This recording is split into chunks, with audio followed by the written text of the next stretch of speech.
The presentation is getting loaded. Since morning, my colleagues have shared their thoughts, worth their value in gold. And as I'm taking you from that domain into domain of spirituality, why not change the rhythm a little bit by the time presentation comes up? Can you please sit a little bit straight, and just breathe deep breath in, breathe in. And when you exhale, just make that humming sound like the honeybee does.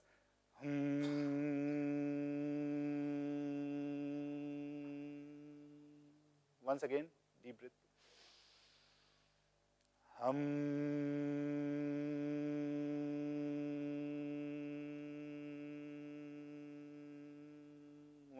One last time, please breathe in.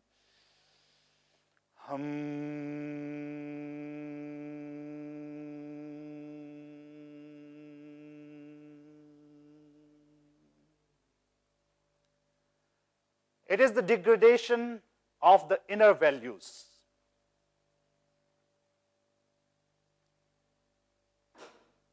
It is the degradation of the inner values that has resulted in the destruction of the outer environment.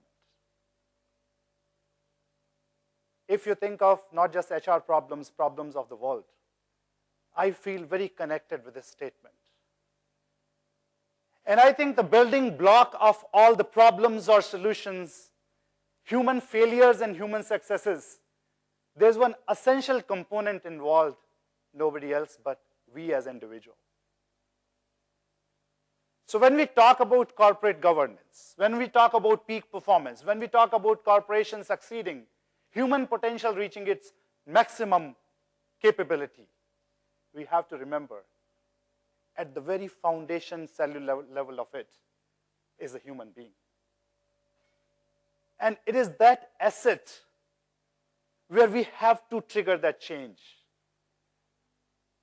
And that change that I'm proposing in next 25 minutes or so is inner transformation, because we cannot change anybody else. I thought I can change the world, then I thought my country, then my city, then I thought my wife is totally dependent on me, I can change her, couldn't. Then I thought my kid at least. You have your kid and you can say, come here. Might not come. Even if comes, what you say might not say, accept it. So the only place we can change is ourselves, and we can lead the change by example. And when I'm proposing this topic of spirituality, my intent is not to take you in the realm of religion or any such divisive force. My meaning of spirituality is, how can we live a life in the excellence zone? Now the question would be, what is excellence zone? So when we are inspired by the deepest sense of purpose, and our actions are inspired by virtues we own, we perform to the best of our capabilities and live in the excellence zone. And through this creating spiritual workspace, what my proposition is, we should create an environment that people in our organizations can achieve their maximum potential.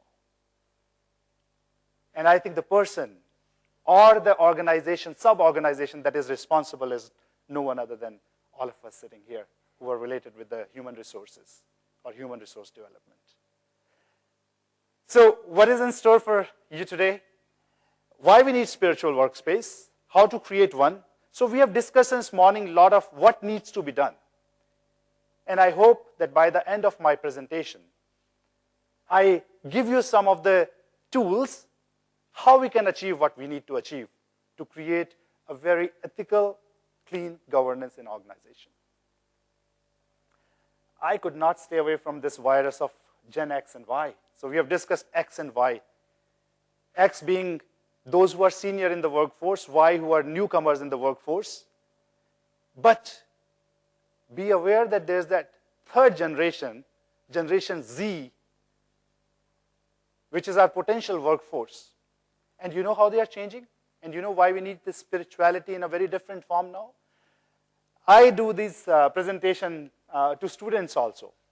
And there was this very bright young girl in a primary school. And teacher said, you have to hear her poem to see how mindsets are changing. And the girl goes on the stage and she sings. By the way, we have been singing this rhyme for ages. And see what she says?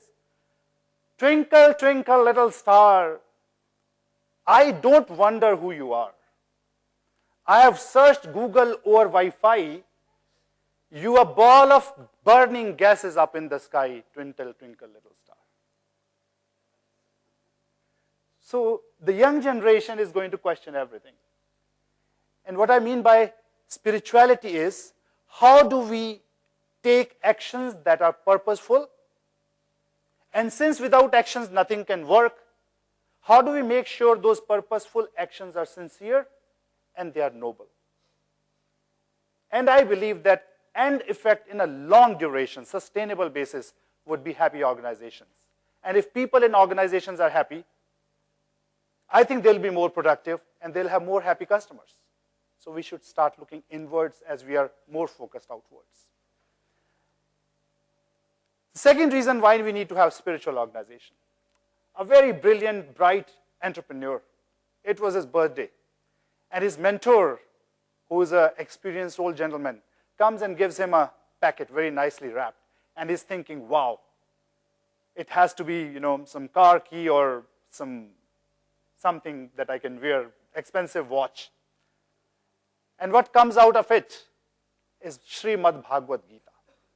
So he thought this old gentleman has gone totally nuts. I'm in my 30s. And he's giving me Gita, which is for oldies. So he nicely takes that and puts it on the top of the shelf, which he never uses.